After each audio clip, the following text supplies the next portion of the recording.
बसव राजू उर्फ नाम्बल्ला केशव राव एक ऐसा नाम है जिसने दंडकारण्य में माओवाद की जड़ें मजबूत की, अब अतीत का हिस्सा बन चुका है। बुधवार को छत्तीसगढ़ की डीआरजी के हाथों मारे जाने के बाद अब उसके किस्से बचे रह गए हैं। कैसे उसने तारमेटला, कसालपाड़, टाहकावाड़ा, बुरकापाल, रानी बोदली, झीरम कांड जैसे दर्जनों बड़ी घटनाओं को अंजाम देने में अपनी भूमिका निभाई। तेलंगाना, उड़ीसा, बंगाल, झारखंड, आंध्र प्रदेश और छत्तीसगढ़ में सक्रिय सीपीआई माओवादी के सबसे बड़े लीडर की जीवन यात्रा बेहद दिलचस्प है। लेकिन 70 साल के बसव राजू के मारे जाने के बाद माना जा रहा है कि माओवादी संगठन में बिखराव तय है। आंध्र प्रदेश के श्रीकाकुलम जिले के टेकल्ली तहसील के जियनापेट्टा गांव के रहने वाले बसव राजू ने वारंगल से बीटेक किया और एमटेक की पढ़ाई के दौरान रेडिकल स्टूडेंट्स मूवमेंट से जुड़ गया। इसी दौरान उसे एक बार गिरफ्तार किया गया और बसव राजू को जेल जाना पड़ा। कहते हैं जब उसे जमानत मिली तो उसने फिर पलट कर नहीं देखा और तब के CPI ML People's War Group में उसने एक साधारण कैडर की तरह काम करना शुरू किया। 70 के दशक के अंत में शुरू हुआ बसव राजू के इस हिंसक जीवन यात्रा का अंत इस बुधवार को हुआ और कहा जा रहा है कि उसकी मौत के बाद सीपीआई माओवादी के कैडर्स को संभाल पाना अब लगभग मुश्किल है। बस्तर के आईजी रह चुके और वर्तमान में प्रदेश के पुलिस महानिदेशक अरुण देव गौतम का भी कहना है कि बसव राजू के बस्तर में सक्रिय रहते सुरक्षा बलों को काफी नुकसान उठाना पड़ा। छत्तीसगढ़ पुलिस और उसकी विशेष टीम डीआरजी द्वारा अबुझमाड़ के क्षेत्र में जो पिछले 3-4 दिनों से जो ऑपरेशन चलाया गया उसमें बहुत बड़ी सफलता के रूप में 27 माओवादियों को निष्क्रिय किया गया और माओवाद के जो शीर्षतम नेतृत्व बसवा राजू को निष्क्रिय करने में भी हमारी टीम कामयाब हुई है। छत्तीसगढ़ पुलिस के लिए और माओवाद विरोधी आंदोलन अभियान के लिए ये सबसे बड़ा दिन है मेरे हिसाब से, क्योंकि जब शीर्ष नेतृत्व न्यूट्रलाइज हुआ है तो इसके बाद इस आंदोलन को बिखरने में कोई बहुत बड़ा वक्त नहीं लगना चाहिए। हमारे छत्तीसगढ़ पुलिस और बाकी संयुक्त सुरक्षा बलों द्वारा पिछले वर्षों से जो अभियान चल रहा है उसको पूरी तरह से बहुत ज़्यादा मिलिटराइज करने में बसवा राजू और अभी जो जिसको निष्क्रिय किया गया है उसकी भूमिका रही है। पिछले बहुत वर्षों से सुरक्षा बलों द्वारा बहुत अधिक नुकसान उठाया गया है। बहुत इस क्षेत्र के लोगों ने, निर्दोष नागरिकों ने अपने बच्चों की शहादत दी है।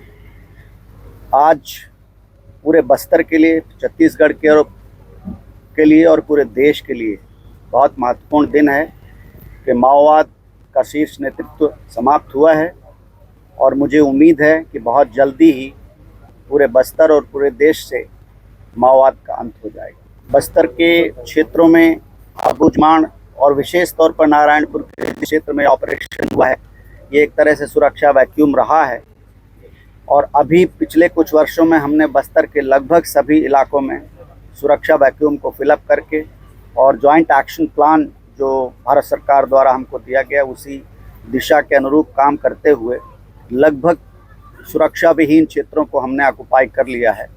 बहुत थोड़ा क्षेत्र बचा है जिसको कि हम पूरी तरह से ऑक्युपाई करके और नक्सलवाद को, माओवाद को इस धरती से निर्मूल करने में प्रयास करते हैं। और इसको जो हमारी समय सीमा दी गई है माननीय केंद्रीय गृह मंत्री द्वारा 31 मार्च 2026 तक, हम उसके पहले ही माओवाद का अंत करने में पूरी तरह कामयाब होंगे। ऐसी हम सब का ऐसे संकल्प है और ऐसी हम सब की आशा है। लंबे समय से केवल छत्तीसगढ़ ही नहीं बल्कि महाराष्ट्र, तेलंगाना, उड़ीसा और आंध्र प्रदेश की पुलिस को इसकी तलाश थी। बसव राजू का मारा जाना नक्सलियों के खिलाफ चलाए गए ऑपरेशन में अब तक की सबसे बड़ी उपलब्धि में से एक है।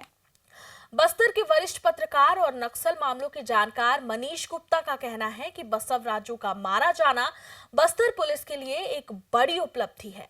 इससे नक्सलियों की कमर टूट जाएगी और कहीं ना कहीं नक्सली संगठन में बिखराव होगा। जिस तरीके से पहले हम लगातार सुनते आए हैं कि नक्सली जो है अबूझमाड़ को अपनी राजधानी बना करके रखे हुए हैं और बड़े नेता अबूझमाड़ में शरण लिए हुए हैं, ये आज की इस मुठभेड़ ने इस बात की पुष्टि कर दी है कि नक्सली जो है अबूझमाड़ को जो है वो अपनी राजधानी बनाए हुए थे और कहीं ना कहीं नक्सलियों की अघोषित शरण स्थली के रूप में अभी तक अबूझमाड़ का उपयोग होता रहा है। दरअसल जिस तरीके से 80 के दशक में बसव राजू जो नंबाला केशव राव के नाम से नक्सल संगठन में जाना जाता है, आंध्र प्रदेश का जो दुर्दांत नक्सली है और कहीं ना कहीं नक्सलियों की सेंट्रल कमेटी के सचिव पद के पहले वो नक्सलियों की सेंट्रल मिलिट्री कमीशन का भी हेड हुआ करता था। जिस तरीके से उसने ऑपरेशन को अंजाम दिया, झीरम कांड से लेकर के रानी बोतली कांड, ताड़मेटला कांड जो है ना वो कहीं ना कहीं उसके नेतृत्व में हुए और जिस तरीके से उसकी एक जो छवि बन गई थी खूंखार नक्सली और बहुत खास स्ट्रेटेजिक के रूप में जो है उसको नक्सल संगठन में जाना जाता था, उनकी इन्हीं विशेषताओं के कारण जो है ना उसको जो केंद्रीय कमेटी का सचिव बनाया गया था। और जिस तरीके से अभी ये ऑपरेशन हुआ है, ऑपरेशन के बाद पिछले कुछ दिनों से अगर हम देखें कि कई नक्सली बड़े नक्सली नेता मारे गए हैं, तो इसके बाद जो है इस ऑपरेशन के बाद कहीं ना कहीं नक्सल संगठन में बिखराव होने की आशंका पैदा हो गई है और संगठन अगर बिखरेगा तो नक्सली जो है बड़ी संख्या में मारे जाएंगे। निश्चित रूप से देखिए, आपके किसी संगठन का जो मुखिया सेनापति अगर मारा जाता है तो पूरी सेना का मनोबल प्रभावित होता है और बुरी तरीके से प्रभावित होता है। जिस तरीके से पहले हम जो जानकारी मिलती थी कि ये बड़ी कड़ी सुरक्षा के बीच में रहता है और लगभग 70-80 लोगों का जो घेरा है वो रहता है इसके साथ में, और जवानों ने जिस कुशलता पूर्वक इस ऑपरेशन को अंजाम दिया है, बहुत बड़ा ऑपरेशन है और इससे नक्सलियों की कमर निश्चित रूप से टूटी है। लेकिन कभी माओवादी संगठन में बसव राजू के नेतृत्व में काम करने वाले उनके पुराने सहयोगी बदरन्ना बताते हैं कि वे जब महज 15 साल के थे तब उन्होंने पहली बार बसव राजू को देखा था और पहली बार उनके ही हाथ में बदरन्ना ने AK-47 भी देखा था। साल 2000 में अपनी पत्नी के साथ आत्मसमर्पण कर चुके बदरन्ना उर्फ रमेश अन्ना, जिन पर 25 लाख रुपए का इनाम था, आज की तारीख में जगदलपुर में रहते हैं। हालांकि नक्सल आंदोलन में चारू मजुमदार, कानू सान्याल, जंगल संथाल, कन्हाई चटर्जी, कोटेश्वर राव, नारायण सान्याल जैसे सैकड़ों बड़े नाम रहे जिन्होंने माओवादी संगठन में नेतृत्वकारी भूमिका निभाई, लेकिन बदरन्ना चारू मजुमदार के बाद बसव राजू को सबसे बड़ा नेता मानते हैं। संगठन के लिए तो नुकसान बोलने से भारी नुकसान है। समझो असली पार्टी का नेतृत्व चलाने वाले वही था ना, तो नुकसान तो होना है। जो पहले हो रहा था कि होने के बाद भी पार्टी की एक उम्मीद था, तो बड़े नया नेता है तो फिर पार्टी को पुनः कैसा भी डेवलप कर सकते, विकास कर सकते, ये तो बहुत दुखी का बात है। अच्छा, ये कहा जाता है कि 30 साल से मतलब खास करके छत्तीसगढ़ एरिया में सक्रिय थे, कई बड़ी घटनाओं का भी नेतृत्व कर चुके हैं। नहीं, नेतृत्व तो नहीं करता, लेकिन करने में तो सब मिलके करना पड़ता है, एक व्यक्ति तो नहीं करता है। लेकिन मैं ये जानता हूँ कि मैं 87 में भर्ती हुआ था, तब से मैं जानता हूँ। गणपति को बाद में जानता हूँ, लेकिन इसको पहले जानता हूँ। अच्छा। मैं कई से बोलने से मैं जैसा बासागुड़ा में भर्ती हुआ, उसके बाद कोंटा में ट्रांसफर होने के बाद 1 महीने के बाद ना 3 जन आए थे महाराष्ट्र से। एक ये आया था, इसको ना यहाँ बोलते गंगन्ना बोल के, गंगन्ना का नाम से दक्षिण बस्तर में जाना जाता है। एक रमेश अन्ना बोल के था, एक शिवन्ना बोल के, मैंने ये 3 जन आए थे। तो पहली बार मैं AK-47 गंगन्ना का हाथ में देखा था मैं, क्योंकि मैं पहले गांव में रहते समय पुलिस लोग को सभी सामान पहुंचाते जाता था, उनका पास ऐसी हथियार देखा नहीं था। वो हथियार देखने के बाद मेरे को भी एक उत्साह आ गया था, ऐसी हथियार पकड़ के चलते क्या, कि मैं खास करके बचपन से गंगन्ना को अच्छा से खास करके देखा। बाद में केंद्र कमेटी वाले गणपति को देखा, किशन को देखा किशन को यहाँ राम जी के नाम से जाना जाता है। तो ऐसे करके मैं केंद्रीय नेतृत्व को लगभग पूरा सबको देखा हूँ। क्या ये लंबे समय से छत्तीसगढ़ में सक्रिय रहे हैं? हाँ, छत्तीसगढ़ एक नहीं, ये तो पूरा दंडकारण्य है उसका जिम्मेदार था ना। जी। तो महाराष्ट्र देखता था, इधर छत्तीसगढ़ में आता था, उड़ीसा भी जाता था। मैंने दक्षिण बस्तर में पूरा मैंने दंडकारण्य पूरा वही देखता था। देखिए उनका भी ऐसी डिबेट होता था कि मैंने केंद्र कमेटी वालों को साल में एक बार अपना अपना क्षेत्र में जाके मैंने अध्ययन करना है, वहाँ का कैडर कैसे काम कर रही है, लोगों को उनका प्रति क्या है, इन लोग किस टाइप का कर रहा है, कि उसको हम भी जानना है। हम लोग केंद्र वाले एक जगह बैठ के करते रहेंगे तो हमको उतना नॉलेज नहीं रह पाती है। मैंने इसलिए बोलते फील्ड में जाके करना, हमको भी अनुभव का आचार भी होता है, कैडर को भी एक ताकत मिल जाती है कि हाँ हमारा बड़े नेता आया था, हमको कुछ सलाह देंगे, इस टाइप का इसका सोच था। लेकिन ये बचपन से मैं जब पार्टी में गया तब से मैं आंखों में देखा वाला चीज है, दंडकारण्य में ज्यादातर सक्रिय था। वे पुराने दिनों को याद करते हुए बताते हैं कि कैसे गणपति और बसव राजू जैसे शीर्ष नेता भी बर्तन धोया करते थे। आपकी मुलाकात हुई कभी, पर्सनली कोई बातचीत हुई उनसे? पर्सनल बोलने से देखो वहाँ कमेटी द्वारा होता है, ऐसे पर्सनल हम लोग बात नहीं करते हैं। जो भी होता है पार्टी द्वारा होता है, कमेटी के द्वारा बात होता है। कि हम लोग कभी बड़े बड़े मीटिंग में भी जो हम लोग मीटिंग होता था उस समय हम लोग माने बर्तन मांजने के लिए भी ड्यूटी लगता था। हम लोग दिनचर्या में उनको रात को बर्तन वगैरह मांजने में ड्यूटी भी लगता था। तो केंद्र गणपति वगैरह इन लोग सब भी शाम को समय खाना वाना खाने के बाद बर्तन वगैरह मांजने में भी इन लोग सहयोग करते थे। कि ऐसी भेदभाव नहीं थे, मैं देखा वाला चीज है। कभी भी ऐसी बड़े छोटे का भेदभाव नहीं रहता था पार्टी में। तो पूरा एक जंग बोल के किताब आता है मिलिट्री का, तो वो किताब में सब चीज लिखा रहता है। चीज सेना में क्या हुआ था, अभी श्रीलंका वाले क्या कर रहा है, इस टाइप का तो एक किताब आती है। लेकिन ये लोग अध्ययन करते हैं। उस समय क्या श्रीलंका वाले रहते थे, उनके जाके संपर्क रहते थे, जहाँ जहाँ सक्सेस हुआ है तो किस टाइप का सक्सेस हुआ, कहाँ हार गए तो उसका हार किस टाइप का परिणाम आया था, तो उसको पुनः हम किस टाइप का करना है। इसको एक बार तो लोग बैठ के समीक्षा करके उसको एक किताब लिखते हैं। उसी के आधार पर दूसरा को नया कैडर को भी सिखाते हैं। लेकिन सबको बिठाल के एक बार बोलते कि श्रीलंका में इस टाइप का एक एम्बुश हुआ, उसमें परिणाम ये आया था, नुकसान इस है। यदि हम करेंगे तो हम पुनः ये काम नहीं करना है। अनुभव है। लेकिन ये बहुत जल्दी तेजी से बढ़े ऐसा? तेजी से नहीं, इसका लंबा जीवन शैली है। तो मैंने बढ़ने के लिए कारण कि उसको लंबी सफर भी था ना। उसका आपको उदाहरण बताने से देख, पश्चिम बंगाल में यदि संघर्ष खत्म होने के बाद श्रीकाकुलम में स्टार्ट हुआ था। ये श्रीकाकुलम से आता है क्योंकि श्रीकाकुलम से इनका ज्यादा संबंध। मैंने श्रीकाकुलम में जैसा पार्टी शुरुआत हुआ था, बचपन से वो पार्टी से जुड़ा हुआ है।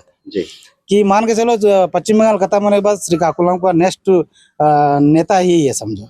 पिछले बाद में गणपति के बाद इसी को चुनाया गया है, पार्टी का नेक्स्ट स्टेप पे है, बाद में गणपति है। लेकिन वास्तव में पहले कैसे हिसाब होने से इसी को बनाना था चाहिए। अच्छा, इसी को बनाना चाहिए, लेकिन उसको बनाया तो बाद में पार्टी वाले भी सोच गए। देख श्रीकाकुलम का हमारा जीवन में एक अनुभव है। श्रीकाकुलम से हमारा संघर्ष फिर तेलंगाना में डेवलप हुआ था, तेलंगाना से ये हम छत्तीसगढ़ में आए। इस कैडर को भी इस टाइप का नजर से उनको बड़े पोस्ट दिया गया। कोई बड़ी घटना है इनके रहते रहते? नहीं, ऐसे ये बड़े लोग खास करके ना ऐसी घटना में शामिल नहीं होते। काहे बड़े कैडर कुछ नुकसान होते तो उसको भरपाई कर नहीं पाते हैं। लेकिन नाम उनका आता है लेकिन करते नहीं। काहे बड़े नेतृत्व गुजर जाता है तो उसको उस लेवल को भर्ती करने में, उसको फिर चलाने में दिक्कत होती है। अभी देख कितना देर जितने भी मर रहा था एनकाउंटर में, पार्टी को इतना दिक्कत नहीं पड़ती थी। अभी उस लेवल को फिर बढ़ाना बहुत दिक्कत होती है। लेकिन नाम उनका आता है, करते दूसरा है। लेकिन वो नेता है तो उसी का नाम आता है ना।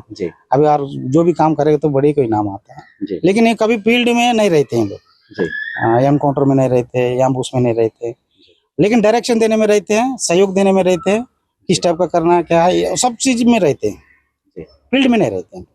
तो फील्ड में रहने के लिए भी तो कैडर भी मना करते कि आप मत आइए। तो ये मतलब उस समय से वो AK-47 चला रहे थे? हाँ, AK-47 मैं पहले बचपन से देखा हूँ। 15 साल उम्र में मैं पार्टी गया था, मैं पहली बार AK-47 मैं गंगन्ना का हाथ से देखा मैं। तो रमेश अन्ना का नाम से एक 30 कार्बाइन बोल के एक बंदूक था, उसको देखा। शिवन्ना का हाथ में एक 303 था, मैं पहली बार देखा। पुलिस लोग के पास नहीं देखा, उनके यहाँ देखा था। अच्छा, का ये कहना है कि अब उनके मारे जाने से संगठन में बिखराव होगा, क्या ऐसा पॉसिबल है कि बिखरा? हाँ, ये तो वास्तविक में आता है ना कि बड़े नेतृत्व गिर जाता है तो अभी नेक्स्ट कौन है। अभी मेन क्या पहले जैसा कहीं बैठक करके लोगों को मिल के बात करने की स्थिति नहीं है। जी इसीलिए पार्टी निर्णय किया है ना कि हम लोग बैठ के एक निर्णय नहीं पा रहे हैं। जी यदि शांति वार्ता के लिए जी निर्णय के लिए हमको थोड़ा समय दीजिए। जी ऐसी सिचुएशन में तो बड़े नेतृत्व नुकसान पाएगा, तो फिर अभी कब बैठेंगे, कब निर्णय करेंगे, कौन अभी बीच में हमको सलाह देंगे। जी अभी कोई सलाह देगा तो फिर व्यक्तिगत निर्णय होगा, पार्टी सब निर्णय नहीं ले पाती है। जी तब तक कमेटी बैठेगी नहीं जी तो निर्णय नहीं लेगी, किसी को नेतृत्व पर बोझ बनाएंगे। यदि कोई व्यक्ति करेगा तो फिर बोलेगा उसके ऊपर आरोप लग जाएगा, जी तो कोई भी निर्णय नहीं ले पाता है ना। जी दिक्कत तो है, परेशानी तो है। जी अब ये भी कहा जा रहा है कि 2026 तक नक्सलवाद का खात्मा हो जाएगा बस्तर से। क्या लगता है, क्योंकि नक्सलवाद एक विचारधारा है, जिस तरह से ऑपरेशन चल रहा है, क्या खत्म हो सकता है? आपका क्या वो राय? देख, सरकार का मकसद है, सरकार वो एक टारगेट बनाए थी। जी देखो कि उसका परिणाम आने वाले समय में देखेंगे। जी नुकसान तो पार्टी को हो रही है, जी लेकिन पार्टी क्या निर्णय लेगी, किस टाइप का आगे बढ़ेगी, तो उनका पर डिपेंड रहेगा। जी मैं तो खास करके नहीं बता पाऊंगा। जी लेकिन एक विचारधारा है, इसे समाप्त करना- विचारधारा वो कहीं ना कहीं तो रहती है। भले इंसान मर जाएगा, उसका आत्मा कभी नहीं मरती, बोलते नहीं। जी तो विचारधारा का लड़ाई है, जी तो वो तो रहेगी। ये अब तक का सबसे बड़ा नुकसान है उनका बसवराजू का जाना हाँ, पार्टी के लिए। सबसे बड़ा माने अपना भारत देश में सोचने से पहले कम्युनिस्ट पार्टी को बहुत बड़ा नुकसान हुआ। गृह मंत्री अमित शाह ने 31 मार्च 2026 तक माओवाद के खात्मे की समय सीमा तय की है, जिसमें अब महज 10 महीने बचे हैं। लेकिन बसवराजू के मारे जाने के बाद इतना तो तय है कि बस्तर में माओवादियों का आधार इलाका बीते दिनों की बात हो चुकी है और इस आधार इलाके में कैडर से लेकर लीडर तक के लिए अपनी जान बचा पाना मुश्किल है।